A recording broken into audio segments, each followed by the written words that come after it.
Assalamualaikum warahmatullahi wabarakatuh. Berjumpa kembali di channel Guru Ndisa Gaul bersama Pak Guru Giarno, Bapak Guru hebat di seluruh Indonesia. Di kesempatan ini kita akan belajar bersama bagaimana cara membuat asesmen diagnostik, khususnya untuk mengukur kesiapan belajar anak. Langkah-langkah yang akan kita lakukan untuk membuat asesmen diagnostik kesiapan belajar ini adalah yaitu menganalisis menganalisis elemen yang ada pada mata pelajaran yang akan kita lakukan atau kita buat asesmen diagnostik. Kita hitung ada berapa elemennya. Kemudian kita hitung juga capaian pembelajarannya. Misalkan ini untuk mata pelajaran bahasa Indonesia fase D. Mata pelajaran bahasa Indonesia fase D itu elemennya ada 4, yaitu menyimak, membaca dan memirsa, berbicara dan mempresentasikan, dan menulis. Di kesempatan ini kita akan mencoba membuat analisis atau membuat asesmen diagnostik kesiapan belajar untuk elemen menulis. Setelah menentukan elemennya, kita menentukan capaian pembelajaran atau CP-nya yang akan kita buat asesmen.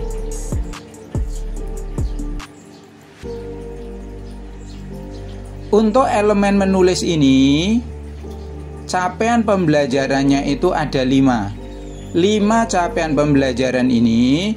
5 ini adalah untuk 3 tahun, kelas 7, kelas 8, dan kelas 9. Dari kelimanya ini, kita bisa berembuk guru mata pelajaran yang ada di sekolah tersebut, CP mana yang akan diajarkan terlebih dahulu. Nah, kebetulan di kesempatan ini, kita akan membuat asesmen diagnostik kesiapan belajar materi menulis untuk CP yang pertama, yaitu peserta didik mampu menulis gagasan, pikiran, pandangan, arahan, atau pesan tertulis untuk berbagai tujuan secara logis, kritis, dan kreatif. Setelah menentukan CP-nya, kemudian kita menentukan tujuan dari asesmen ini. Nah, ini sebelum kita menentukan tujuan, yang perlu kita ketahui ketika menyusun atau membuat asesmen diagnostik itu, yang pertama yang kita lakukan adalah menyusun instrumen asesmennya, membuat soalnya. Kemudian membuat kemungkinan jawaban anak. Kemudian membuat kunci jawaban. Yang ketiga, membuat pedoman pengkodean asesmen. Kemudian membuat interpretasi dan tindak lanjut. Kemudian membuat keputusan terhadap jawaban anak. Kita buat langkah satu per satu. Tadi sudah kita tentukan bahwa instrumen asesmennya adalah untuk fase D mata pelajaran bahasa Indonesia. Elemennya yaitu menulis, CP-nya yaitu peserta didik mampu menulis dengan gagasan, pikiran, pandangan, arahan, atau pesan tertulis untuk berbagai tujuan secara logis, kritis, dan kreatif. Kemudian tujuannya adalah setelah mengikuti kegiatan pembelajaran, peserta didik mampu menulis pesan tertulis dalam bentuk surat resmi untuk berbagai tujuan. Dalam hal ini membuat surat undangan.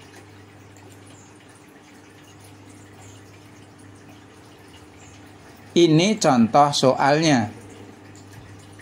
Nah, ini contoh soalnya. Cermati ilustrasi berikut.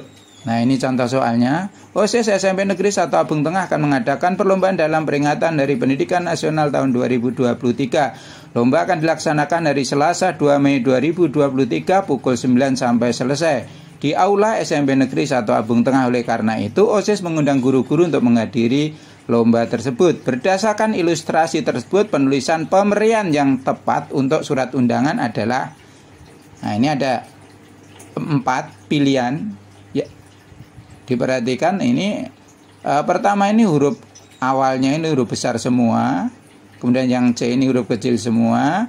Selanjutnya itu jamnya, pukulnya sampai dengan selesainya 900 garis coret 13, kemudian dari 900 sampai dengan 13, kemudian 900 SD-nya garis miring sampai 13. Nah, ini pilihan jawabannya. Kemudian selanjutnya setelah dibuat seperti ini, kita buat yaitu kemungkinan jawaban anak. Dari 4 pilihan tadi pasti anak akan memilih jawaban tadi.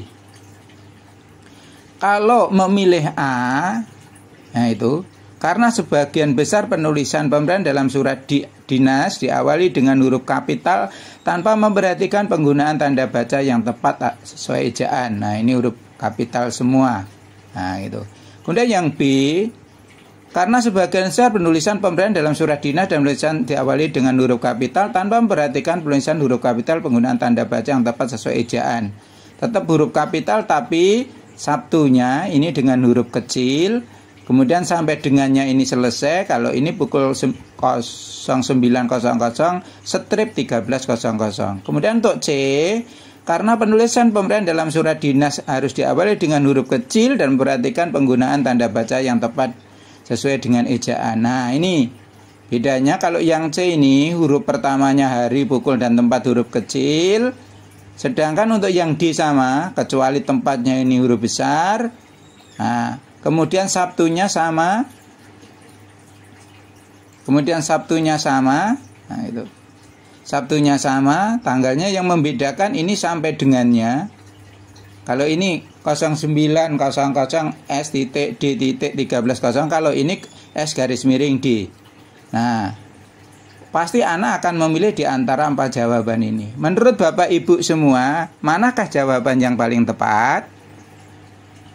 Baik.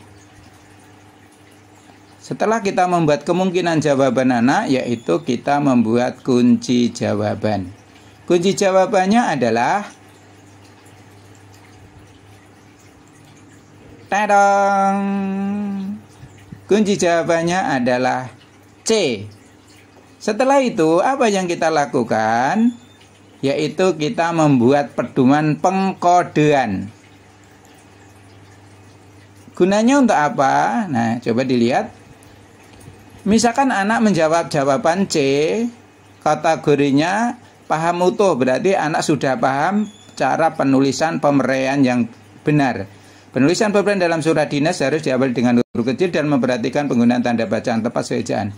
Berarti kalau anak menjawab C, itu anak sudah paham betul, maka kodenya P. Kemudian kalau anak menjawab A, itu tidak paham 1 atau TP1. Nah, ini ada alasannya. Sebagian besar penulisan pemerintah dalam surat dinas diawali dengan huruf kapital tanpa memperhatikan penggunaan tanda baca tepat sesuai dengan ejaan. Nah, huruf kapital semua tapi tanpa memperhatikan. Kemudian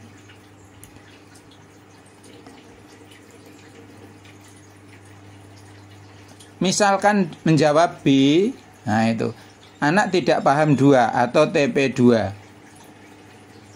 Nah, ini. Kemudian kalau D, ini alasannya anak tidak paham 3 atau TP3.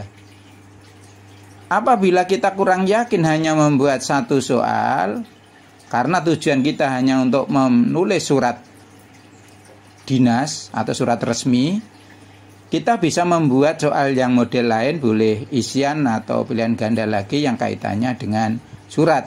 Apabila anak tetap paham utuh, berarti nanti ada interpretasi dan tindak lanjut yang dapat kita lakukan kepada anak tersebut. Nah, ini interpretasi dan tindak lanjutnya.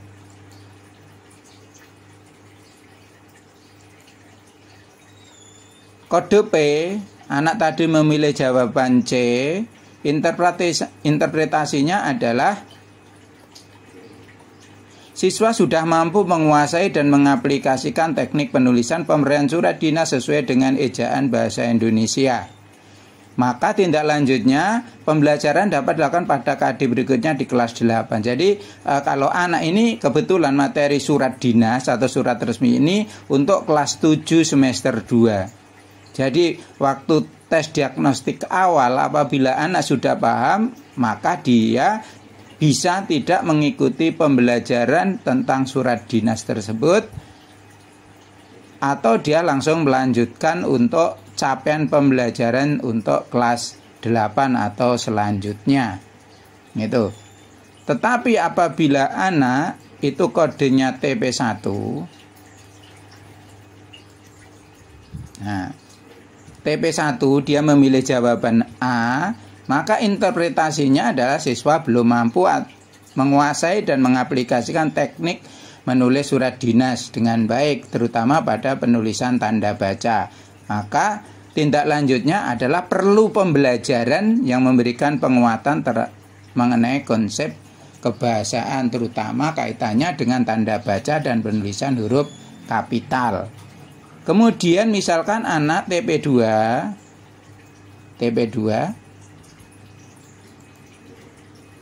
nah ini anak yaitu belum mampu menguasai dan mengaplikasikan teknik penulisan surat dinas dengan baik, terutama pada penulisan tanda baca sesuai dengan ejaan. Maka kegiatan pembelajaran selanjutnya bukan anak melanjutkan KD atau CP selanjutnya, tetapi anak tersebut diberikan diberikan materi penguatan mengenai konsep kebahasaan, terutama yang berkaitan dengan tanda baca dan huruf kapital dalam pemeraian surat dinas. Kemudian yang TP3, misalkan anak tadi menjawabnya yaitu C, nah, atau B, ini siswa belum mampu menguasai dan mengaplikasikan teknik penulisan surat dinas dengan baik, terutama pada penguasaan teknik penulisan huruf kapital sesuai dengan ejaan. Nah, ini kegiatan tindak lanjutnya yaitu memberikan penguatan mengenai konsep kebahasaan, terutama berkaitan dengan penggunaan tanda baca dan penulisan huruf kapital dan pemberian surat dinas. Siswa dapat terlatih kembali dengan mengerjakan soal-soal sejenis secara berkelompok agar dapat saling melengkapi. Nah, itu. Kemudian untuk TP4,